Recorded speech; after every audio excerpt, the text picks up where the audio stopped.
এই তোর CD pirate করেছি না? আবে একে পাইরেট করে দে। দে করে দে। আজকের বিশেষ খবর, কলকাতার বিভিন্ন জায়গা থেকে পুলিশ প্রচুর পাইরেটেড সিডি উদ্ধার করেছে।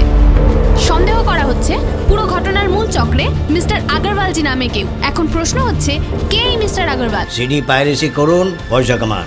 আমার একটা নীতি আছে, আমার কোম্পানির একটা সম্মান আছে, সম্মানটা আপনারা বুঝবেন না।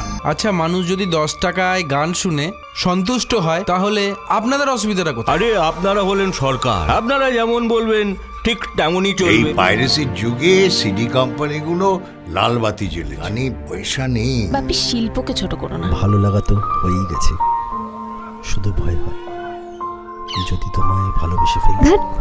একলা একা বসে থাকা, একলা মনে কিছু কথা। তোর আকাশে থমকে যায় আমার ছোট্ট ভাবনা।